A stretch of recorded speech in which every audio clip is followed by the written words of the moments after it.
Hello everyone. मैं आपका दोस्त आपका भाई डॉक्टर आरा खान, एक बार फिर से स्वागत है आपके अपने प्यारे से चैनल आरा खान ऑफिशियल में। आज हम एक बहुत इंपॉर्टेंट टॉपिक पर बात करने जा रहे हैं फिजिक्स के लिए। कुछ बच्चों ने कमेंट की थी मेरे भाई ने कि फिजिक्स का थोड़ा बता दीजिए कि कैसे उसको कंट्रोल कर सकते हैं। फिजिक्स और मैथ दोनों ही एक सिमिलर सब्जेक्ट्स होते हैं ऑलमोस्ट, उनके बारे में बात करेंगे। तो सबसे पहले मैं रिक्वेस्ट करूँगा कि चैनल को सब्सक्राइब हर हाल में कर लें, और खासकर वो लोग जिन्होंने अब तक नहीं किया है और जो चैनल पर नए आए हैं तो वो तो डेफिनेटली चैनल को सब्सक्राइब ज़रूर कर लें। तो बिना किसी देरी के शुरू करते हैं वीडियो। बिना देखिए, मैं बहुत सारी वीडियोस आपके लिए बना चुका हूं जिसमें एमसीसी काउंसलिंग, आयुष काउंसलिंग और बहुत सारी जो न्यूज़ है वो भी मैं आपको दे रहा हूं। जो आज सुप्रीम कोर्ट में सुनवाई थी वो भी मैंने वीडियो आपके लिए डाली थी, और आज के बाद क्या फैसला आने वाला है वो भी मैं आपको इस चैनल पर दे दूंगा। तो आज हम फिजिक्स के लिए बात करेंगे। चैनल को सब्सक्राइब जरूर कर लें। देखिए, बड़ा दुख होता है जब आप चैनल को सब्सक्राइब नहीं करते, तो please subscribe my YouTube channel. तो आज बात करेंगे हम फिजिक्स के लिए। तो फिजिक्स क्या है वो आज हम बात करने वाले हैं। देखिए, हमारे पास 8 टॉपिक हैं। इन 8 टॉपिक को हम धीरे धीरे समझेंगे सारी चीज़ों को। पहला और दूसरा टॉपिक क्या है वो हम लास्ट में टॉपिक समझेंगे। पहला और दूसरा क्या है, पहला और दूसरे को हम बाद में बात करेंगे। पहले हम बात करते हैं थर्ड पॉइंट की, जिसमें लिखा है हमारा बेसिक कॉन्सेप्ट। देखिए, फिजिक्स पढ़ने के लिए जो अहम चीज़ों की ज़रूरत है वो लास्ट में बताऊंगा मैं, पहले और दूसरे पॉइंट को। वीडियो में लास्ट तक बने रहें, एक भी पॉइंट स्किप ना करें। आपके लिए मैं यही सोचकर आपके लिए वीडियो बना रहा हूँ जो आपके लिए हेल्पफुल हो और आपको अच्छी लगे। तो बेसिक कॉन्सेप्ट का मतलब ये होता है, आप बेहतर जानते हैं कि बेसिक कॉन्सेप्ट अगर आपके क्लियर हैं तभी आप क्वेश्चंस को अटेम्प्ट कर पाएंगे। बेसिक कॉन्सेप्ट को क्लियर करने का सिर्फ यही एक चारा होता है कि आप उसको जो है ना जितनी बार चाहे उतनी बार रिवाइज करें, जितना चाहे उतना बार रिवाइज करें। जब कोई टीचर आपको नोट्स बना रहा है, आपके लिए पढ़ा रहा है, और जब बोर्ड पे वो बना रहा है तो आपका फोकस सिर्फ बोर्ड पे रहना चाहिए और इधर उधर नहीं रहना चाहिए, जैसा वो आप कर रहे हैं। इधर देखिए भाई, तो मैं बेसिक कॉन्सेप्ट की बात कर रहा था। बेसिक कॉन्सेप्ट जैसे हमारे न्यूटन्स लॉ हो गए, मोशन हो गया, जैसे हमारे चैप्टर 11th में चैप्टर नंबर 5 है लॉज ऑफ मोशन हो गया, न्यूटन्स लॉ हो गए, किरचॉफ लॉ हो गए, और हमारे जैसे law of conservation of energy हो गया, काइनेटिक एनर्जी के नियम्स हो गए। तो ये जो बेसिक बेसिक चीज़ होती है हमारे लिए जानना बहुत ज़रूरी है। जैसे कि आप जब इस लेवल पर आए हैं तो पहले आपने nursery, LKG, UKG, first, second, third, तो इस तरीके से आपने लेवल को पार किया है। जैसा कि हम गेम खेलते हैं तो गेम में लेवल दिए होते हैं, लेवल 1, लेवल 2, लेवल 3, तो आप मुझसे बेहतर जानते होंगे। तो यही इसका राज होता है, चाहे वो फिजिक्स हो या केमिस्ट्री हो, सब्जेक्ट कोई भी हो, उसका हर एक लेवल को, बेसिक को क्लियर करके ही उसको पढ़ा जाता है। देन इसके बाद हम बात करेंगे प्रैक्टिस। तो हम प्रैक्टिस किस चीज़ की करें, कैसे करें, ये बहुत बड़ा अफसोस रहता है। तो इसके लिए मैं आपके लिए बता दूं कि आपको अपने इस चैनल पर एलन, आकाश और PW के जो DDP और टेस्ट सीरीज होंगे वो मिलते रहेंगे। आपको 3 इंस्टीट्यूट के मिलेंगे। आपको यहाँ पर एलन के मिलेंगे, आकाश के मिलेंगे, देन PW के, और ये आपको फ्री ऑफ कॉस्ट मिलेंगे। जैसे ही कोचिंग्स में अभी टेस्ट शुरू हो जाएगी या नोट्स वगैरह आने शुरू हो जाएंगे, अभी बच्चों का जो है रिवाइज हो रहा है, डायरेक्ट वहाँ पे क्लासेस चल रही हैं, अभी नोट्स वहाँ पे भेजा नहीं शुरू किया है। तो जैसे ही आने शुरू हो जाएंगे तो आपको इस चैनल पर मिलते रहेंगे एलन, आकाश, PW के। तो जो भी DDP टेस्ट सीरीज होगी वो आप फुल्ली प्रैक्टिस आप बिल्कुल फ्री में कर सकते हैं। टेलीग्राम चैनल का लिंक डिस्क्रिप्शन में पड़ा है, उसको आप ज्वाइन कर लें, और जिस वीडियो आप चैनल पर देख रहे हैं इस चैनल को भी आप डेफिनेटली सब्सक्राइब कर लें। तो प्रैक्टिस का मामला क्या होता है, आज आप क्लास से आए, क्लास से आ गए, आप थके आ रहे हैं फुल, आने के बाद बैग रख दिया, कोई टेंशन नहीं है कहाँ रखा कहाँ नहीं, खाना खाया नहीं खाया परवाह नहीं, आके पढ़ गए, सो गए। सोने के बाद जब उठे आप क्या करना है, आपके ऊपर 3 ऑप्शन रहते हैं, केमिस्ट्री करूँ, बायोलॉजी करूँ, फिजिक्स करूँ।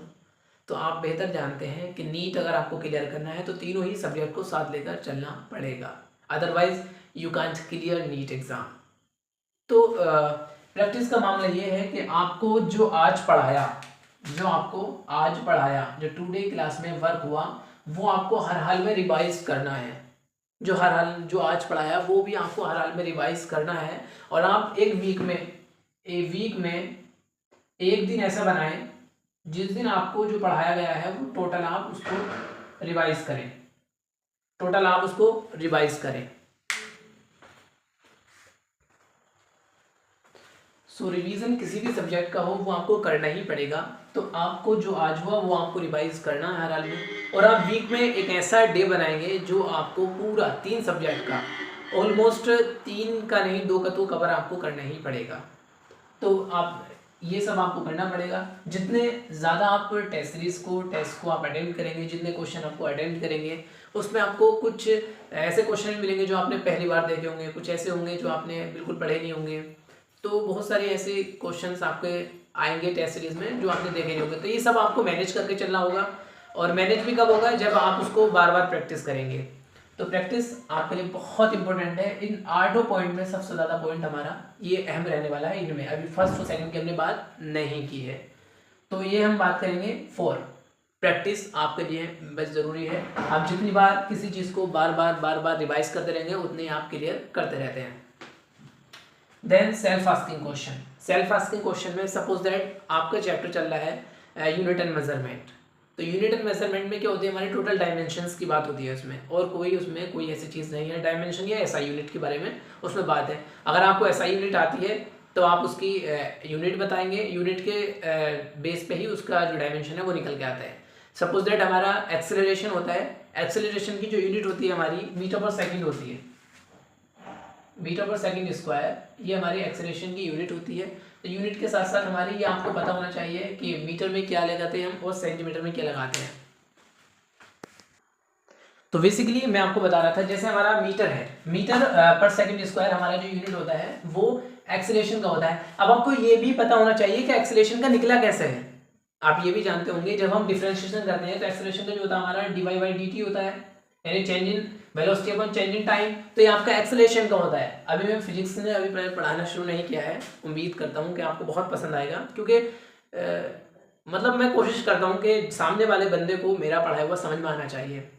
ऐसा नहीं खाना पूरी नहीं होनी चाहिए, जितना पढ़ाओ इतना ऐसा पढ़ाओ कि बच्चे को समझ में आना चाहिए। सामने जो बैठा है वो बिल्कुल ऐसा होना चाहिए कि उसके दिमाग से निकले नहीं, और बाकी आपके ऊपर डिपेंड करता है कि आप कितना समझ पाते हैं कितना नहीं समझ पाते हैं। मैं कोशिश करूंगा कि अच्छे से अच्छा आपके सामने डिलीवर कर पाऊँ। अभी फिजिक्स की क्लासेस में दूंगा, तो आपको ये पता होना चाहिए कि एक्सेलरेशन जो होता है हमारा वो जो निकलता है हमारा dv/dt से निकलता है, यानी कि change in velocity upon change in time.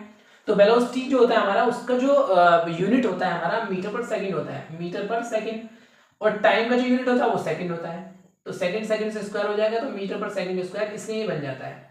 तो इसलिए अब ये इसको हम दो रूप में लिख सकते हैं, तो ms-2 यानी कि जो पावर होती है माइनस अप हो जाएगी, क्योंकि ये अपोन में होती है, ये डिवाइडेशन में होती है। जब इसको मल्टीप्लाई में करते हैं तो इसकी जो पावर होती है उसका जो सिंबल होता है वो चेंज हो जाता है। ओके, अगर निगेटिव में होगा तो पॉजिटिव में हो जाएगा, और पॉजिटिव में होगा तो निगेटिव में हो जाएगा। तो आपको अगर पता होगा कि वेलोसिटी को क्या होता है मीटर होता है, टाइम का क्या होता है सेकंड होता है, तभी आप निकाल पाएंगे कि एक्सेलरेशन की यूनिट क्या होती है।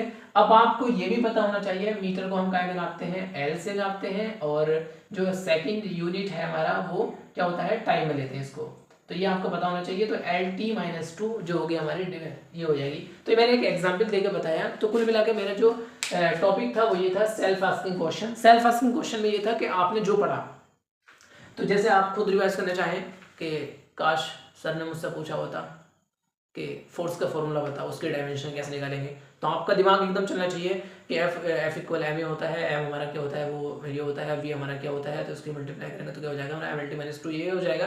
तो इस तरीके से सेल्फ आस्किंग क्वेश्चन जो होता है आपके लिए, जो एक चीज़ ये होती है कि ग्रुपिंग क्वेश्चन क्या होता है। ग्रुप में जब हम 2-4 बंदे बैठ के, वो बंदे जो पढ़ने वाले हैं आपस में जब डिस्कस करते हैं, तो वो चीज़ हम कभी नहीं भूलते हैं। एक चीज़ वो नहीं भूलते हैं, कभी हमें टीचर ने क्लास में खड़ा कर लिया और उसमें बेइज्जती हो गई ज़बरदस्त वाली, वो कभी नहीं भूलते हैं।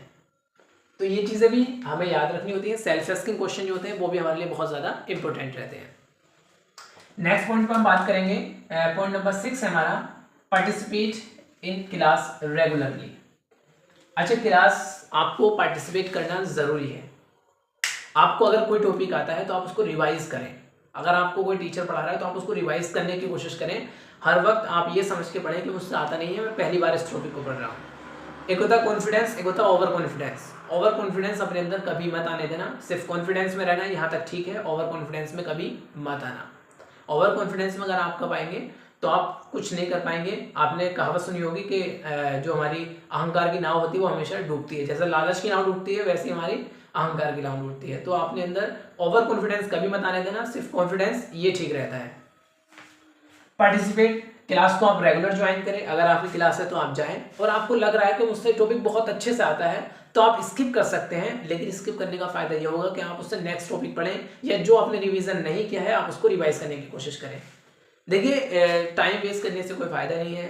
अगर हाँ आपको लग रहा है कि 1-2 घंटा मुझे रेस्ट लेना है, 1 घंटा रेस्ट लेना है, मैंने इतने टाइम ड्यूरेशन में मैंने पढ़ाई की है तो थोड़ा मुझे रेस्ट भी चाहिए, तो रेस्ट ले सकते हैं, ऐसी कोई बात नहीं है। देखिए पढ़ाई से भी हर वक्त अपने दिमाग को क्रेक नहीं करना है, पागलपन नहीं चढ़ाना है अपने दिमाग पे।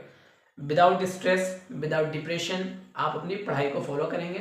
उसके बाद बात कर लेते हैं हम जल्दी से रीड बिफोर क्लास। ये चीज़ मैं आपको बता रहा हूँ, अगर आपको क्लास में जाना है तो आप उस चीज़ को ज़रूर पढ़ के जाएं जो आपको कल पढ़ाया था। वो चीज़ मैंने आपको बताई थी यहाँ पर। मैंने बोला था कि बेसिक कॉन्सेप्ट जो मैंने बताया था कि आज जो आपको पढ़ाया है वो आपको हर हाल में रिवाइज करना है, ताकि आप जब कल जाएं टुमारो तो आपको कोई परेशानी ना हो। वो चीज़ मैंने बताया आपको यहाँ पर, रीड बिफोर क्लास। क्लास से पहले आपको हर हाल में पढ़ना है। बाई चांस अगर सर ने, मैम ने आपसे अगर कोई क्वेश्चन किया तो वहाँ पर आप अटकने नहीं चाहिए। उनको ऐसा नहीं लगना चाहिए कि ये नहीं पढ़ रहा है, वरना टीचर हमेशा उस पर निगाह रखता है जो पढ़ने वाला होता है। टीचर हमेशा उस पर फोकस बना कर रखता है जो आगे बैठने वाला होता है। आगे बैठने वाला वो जो लापरवाही कम और पढ़ाई ज़्यादा करता है। तो आप उन बच्चों में अपनी गिनती कराएं। टीचर की निगाहों में अच्छी चीज़ों के लिए आना चाहिए, बुरी चीज़ों के लिए कभी नहीं आना चाहिए। तो रीड बिफोर क्लास, ये आपको याद हो गया। फोकस ऑन योर गोल, ये आप बेहतर जानते हैं। अगर आपका एम है डॉक्टर बनना, अगर आपका एम है जेई नीट में अपने नंबर लाना, तो आपको ये सब चीज़ को फॉलो करना पड़ेगा। अब लास्ट पॉइंट बताने से पहले मैं रिक्वेस्ट करूँगा, चैनल को सब्सक्राइब अभी तक नहीं किया है कुछ बच्चों ने, तो वो चैनल को सब्सक्राइब जरूर कर ले। कर लो भैया, कौन प्रॉब्लम है। आ जाइए फर्स्ट पॉइंट पर। फर्स्ट पॉइंट है हमारा, जो मैं बात बताने वाला था आपको, वो है हमारा मैथ, बेसिक मैथ। कौन सा math? Basic math. Basic math it is not subject, is a mathematical tool which are present in all over subject. कहीं भी आप देख सकते हैं मैथ एक मैथ ही होता है। मैथ को आप सब्जेक्ट समझ के मत पढ़ें। उधर ना रामबाण औषधि, तो रामबाण औषधि हमारी मैथ होती है, चाहे वो कहीं भी हो, केमिस्ट्री हो, फिजिक्स हो, कहीं भी हो, वो यूज जरूर होगा। इंग्लिश तक में मैथ आता है, होम साइंस गर्ल्स पढ़ती हैं उसमें तक मैथ आता है भाई। साइंस में मैथ आता है, बायोलॉजी तक में मैथ आता है, नहीं आता है? जब आप पढ़ेंगे बायोटेक या प्रिंसिपल इनहेरिटेंस, तो सब आपको उसमें मिलेगा, मैथ ही होगा उसमें। आप जब लगाएंगे इवोल्यूशन में, जब आप पढ़ेंगे, आप एक फॉर्मूला बनता है, आपको शायद याद आएगा, p² + q² + 2pq। अब आपको शायद याद आ गया होगा क्या होता है इवोल्यूशन में। जब आप पढ़ेंगे तो इसमें हमारी pq और pq किसको माना था वो आपको याद आ जाएगा। मुझे कमेंट करके बताएंगे यहाँ पे p किसको माना था और q किसको माना था। तो ये हमारा मैथ में जैसे मैं बता दूं आपको, बेसिक चीज़ क्या होती है, ऑलमोस्ट ट्रिग्नोमेट्री आपको याद होनी चाहिए। ट्रिग्नोमेट्री की जो टेबल होती है हमारी 0 से 90 डिग्री तक, ऑलमोस्ट 180 अगर हो रहा तो बहुत अच्छी बात है।